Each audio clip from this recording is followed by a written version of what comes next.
Last episode, we blamed a banana, and somehow that turned into one of the biggest conversations we've ever had. So today, I've got three more. Three researched back things hiding in plain sight.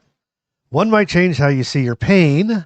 One might finally explain why comparing your Parkinson's to somebody else makes absolutely no sense. And the last one might explain why your 5 minutes isn't actually 5 minutes. And when I said that one out loud, Carmen just nodded at me, and that made me very nervous. So stay with me, because by the end of this episode, you're going to say it again. Who knew? Welcome to Living with Parkinson's. The good, the bad, and the reality. Real talk, real life, real community with Bryce Perry. Let's begin. All right, welcome back to the broadcast. How are you? Let's get settled into this one, because first, if you didn't watch part one, go back to the episode just before this, because that was what I called Bananagate. That's where all the chaos started. And because you guys absolutely crushed that episode, I mean, insane numbers, right? 5,000 views, I think, like 250 comments, and I don't know, almost at 1,000 likes in the first 24 hours. Who knew is now an official thing. So once a month, I'll do one a week, right? 2 episodes, Tuesdays and Thursdays. And then on Saturday, Bryce Unplugged, we'll unpack it all. So sit back and enjoy, because surprising science broke it down simply. No panic, no overwhelm, just clarity.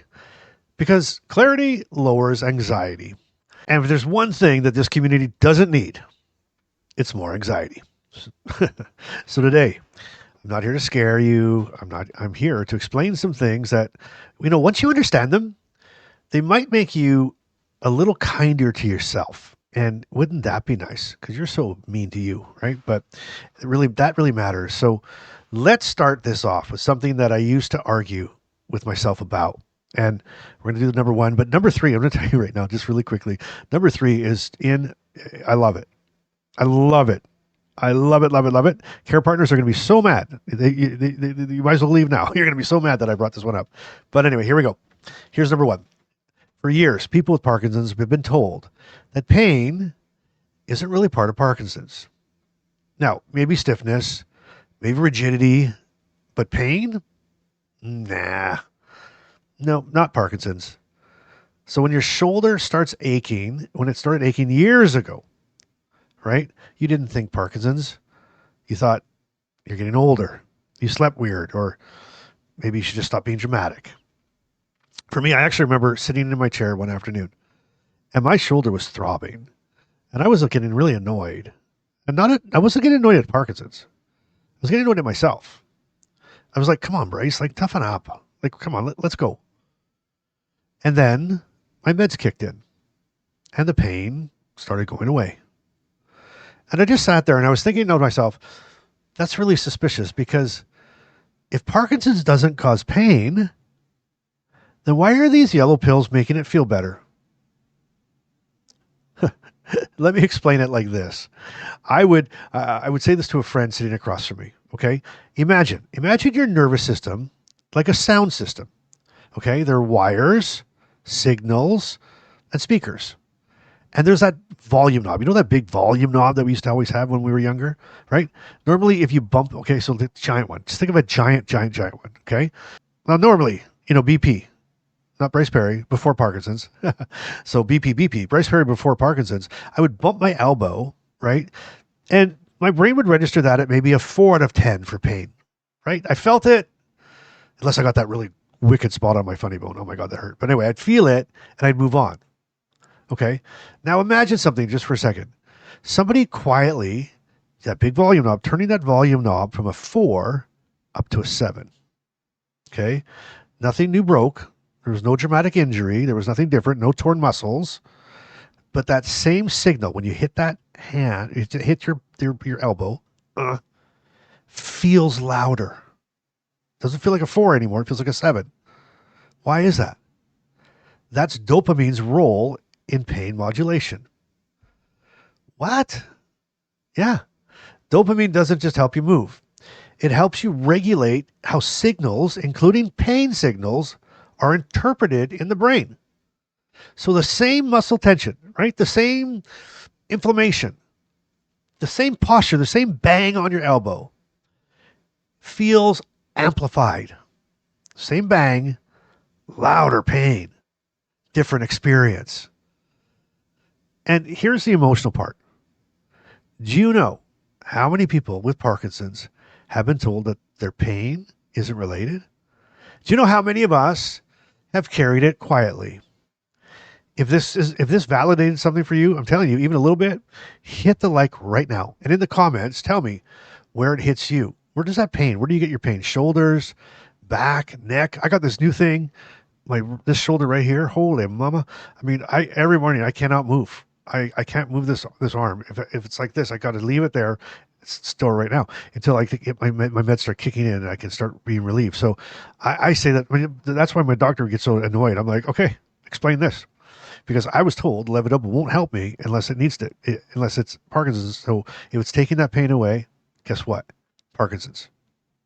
Well, the medical books, sorry, doc. Anyway, we have to normalize this, right? And you have to normalize because here's the thing: you're not soft, and you're not exaggerating.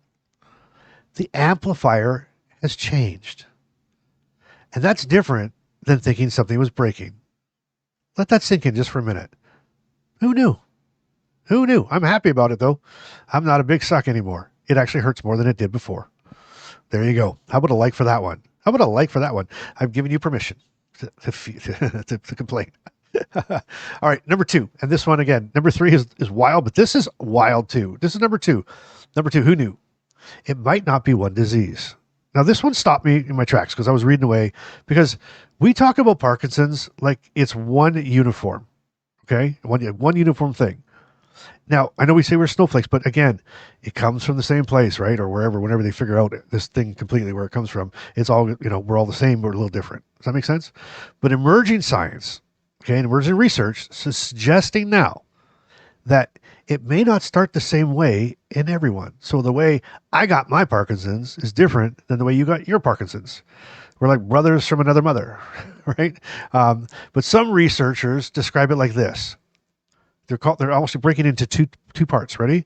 They're calling one brain first patterns, so Parkinson's brain first, and body first patterns, Parkinson's body first. Meaning in some people, pathology appears to begin in the brain. And in others, it may involve the gut or the nervous system first, the peripheral nervous system first. Now, let me simplify this a bit. Imagine two people driving to the same city, okay? One takes the highway and one takes the back roads. They both arrive, but the journey looks completely different, right? That might explain why. One person is tremor dominant, another is rigid, another had sleep issues years before motor symptoms, another anxiety first, another gut issues and constipation issues.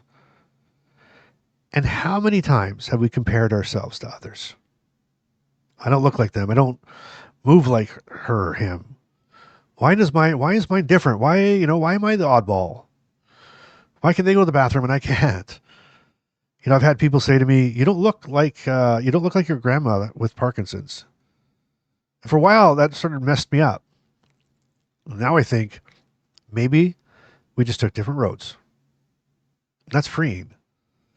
You're not failing Parkinson's. You're not doing it wrong. Imagine, how can you do Parkinson's wrong? Your route just might be different. And that really matters. It really, really does. So there you go. Who knew? Who knew? It's coming. That's what they're leading towards. Anyway, if you're still here with me right now, this is where I'm going to say it. If you've been watching regularly, like the other 45,000 people that watch this show regularly, you're learning, you're nodding, you're laughing along with me, but you're not subscribed. We are basically in a long-term relationship and you just won't put a label on it. Hit subscribe, make it official. It's free. And we're building something really real here. And when you do that, YouTube says, something's happening there. And they will show more people with Parkinson's who need to hear this today. Okay. And that's really important to me. That's all that matters. I don't care about the numbers. I don't care that we're one of the biggest. I don't care at all. I just want to get the word out to more people. Okay, here we go. Number 3. If you're ready for number 3, this is what I've been teasing about, and this is the one I think that the care partners are going to get mad at me about. Oh, speaking of care partners, just before I get to number 3, let me bring in what my wife Carmen wanted me to say to you today in Carmen's Care Partner Corner. You ready? Here's what she wrote. When research explains behavior, it changes the tone of the house. Instead of asking, why are you late again? You start asking, what's happening underneath this? And to all the care partners out there, here's a practical tip. If time feels different now, build in buffers without making it about failure. Leave earlier. Set reminders. Adjust logistics. Change the runway, not the pilot. Oh, that was like a mic drop. Change the runway, not the pilot. I love that. Thank you, Carmen. Change the runway, not the pilot. You know what? She doesn't fix me. She just adjusts the runway. I love it. Okay, here you go. Number 3. I've been teasing you too much about this. Let's get this going. Okay, so let's be honest here. Have you ever said, I'll be there in 5 minutes? And you meant it. You believed it. And somehow it's an hour later. And you genuinely have no idea how it's happened. That's me on the rake, me on the regular, all day long. And when I told Carmen about research on internal timing perception, what did you just say? Internal timing perception. She didn't even blink. She just nodded. And that kind of freaked me out because apparently, my 5 minutes has never been 5 minutes. So check this out. Here's what's happening. The basal ganglia, right, helps regulate internal timing. Dopamine influences how we estimate intervals, okay? How long tasks take and how quickly we initiate movement. In other words, how we pace ourselves, okay? And so it regulates that. Like when we sit here and someone says, hey, can you run to the store and back? And you're like, sure. Or like run, like maybe not run. Like go to the store and get me a carton of milk. And you're like, okay, no problem, I'll go. And they're like, how long do you think that's going to take you? And you start to figure out how long it's going to take you to get there. Okay. That's that internal, right? That's what it's trying to figure out. Apparently it's different for us now. It's like this. Imagine a drummer. Imagine like a band, right? And the drummer slightly behind a beat, right? The drummer killers the beat. So he or she's hit the drums. Now they're offbeat. They're not enough to stop the song, but just enough that everything feels slightly off. Well, that's like internal timing disruption. But here's the part that hit me. Okay. Do you know how many times I've been frustrated with myself for being slow? Do you know how many times I thought I just need to try harder? I need to try harder. I need to pay more attention. And do you know how many tiny arguments probably happened because we didn't understand this? When I say 5 minutes, hey, I'll be there in 5 minutes. Or it's going to take me, you know what? I can run to the store, get the milk, come back in 10 minutes flat. No problem. Research is starting to show that we struggle to figure that out. Parkinson struggles to figure that out. We can't estimate time well. Isn't that something? Who knew? Who knew? It's not laziness. It's neural processing delay. Oh, it's your internal clock. It's slightly shifted. So your 5 minutes feels accurate to you. But externally, it's not. It's just not. And that's not your character now. That's your circuitry. That's something you can't, that's circuitry. And you know what? We got a name for it. You ready for this? This is what we're going to blame it on now.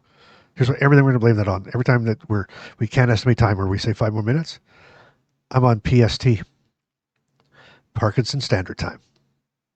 Well, there you go. And if that one hit you, who knew, right? Who knew? Type PST in the comments for me. Let's go. That's our new vernacular for the day. That blew me away. So let's see how many of us are living in that time zone.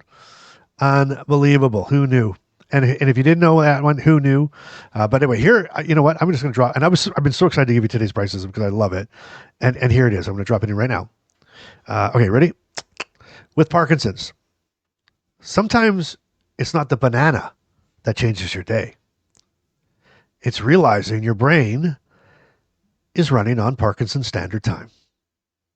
So before you blame your breakfast, maybe check the clock. All right, there you go. Which one hit you the hardest? Which one did you know? Or did you know any of them? Or did you know none of them? But which one? The pain, the subtypes, or the timing? Drop it in the comments or just type who knew. And remember, Parkinson's may be part of your life, but that doesn't mean it gets to run your life. Okay?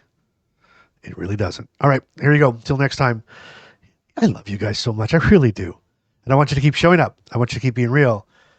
And I want you to keep doing life today. And I'll see you on the next episode.